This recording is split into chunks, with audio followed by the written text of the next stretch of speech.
The metal hit the floor with a soft, metallic thud. All eyes in the crowded auditorium turned.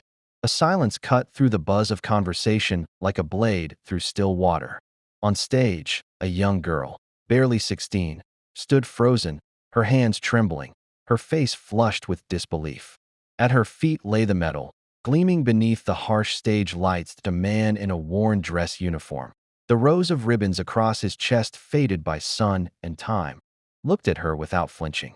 His left sleeve was pinned at the shoulder, his arm, lost years ago, half a world away.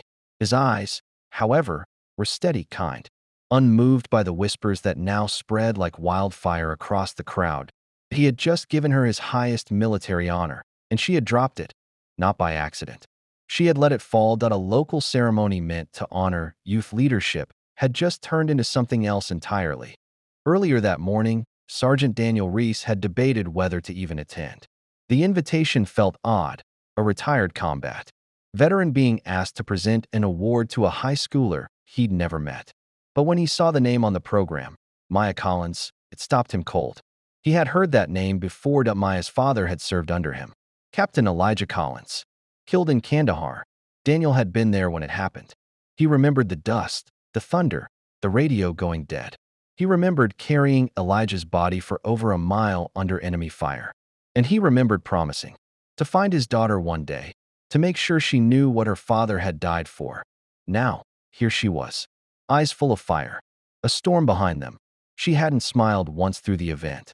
Not during the speeches, not when her name was called, and not when the old veteran walked onto the stage and unpinned the medal from his chest. The medal wasn't for her resume. It wasn't about grades or sports trophies. It was something more, something heavier. And when Daniel placed it in her hands, the weight of it hit her like 1,000 unsaid words. And then, she let it go.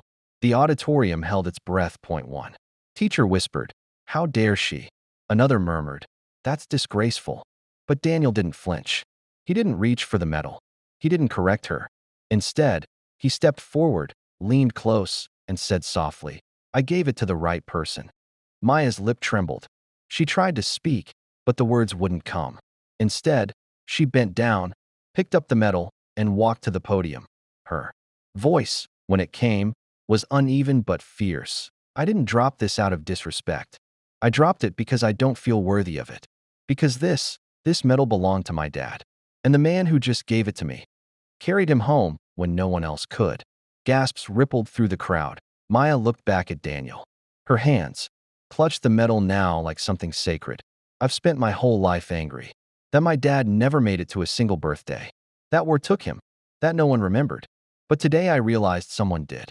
She paused, eyes glassy. "I didn't lose my dad. I inherited his courage. And now, I'll carry this with pride." The entire auditorium stood in applause. Just silence. A deep, soul-stirring silence. The kind that lives longer than any sound. Later that evening, the clip went viral. News anchors played it on repeat. "Teen honors fallen father with medal gesture," they called it. But for those who were there, it wasn't a gesture. It was truth, the kind that doesn't shout to be heard. In the days that followed, Maya received thousands of letters from soldiers, widows, children of the fallen. She read every one. And then, she wrote back to Daniel, "You gave me a medal, but you also gave me something more, permission to remember my father with pride, not pain." Daniel, alone in his quiet home, read the letter once, then twice, and smiled. Some medals are earned in silence. Others are passed on when the silence is finally broken. Heroes don't always wear uniforms. Sometimes, they're young girls who carry broken hearts and mend them in front of a nation. If this story moved you, comment below where you're watching from and share your thoughts.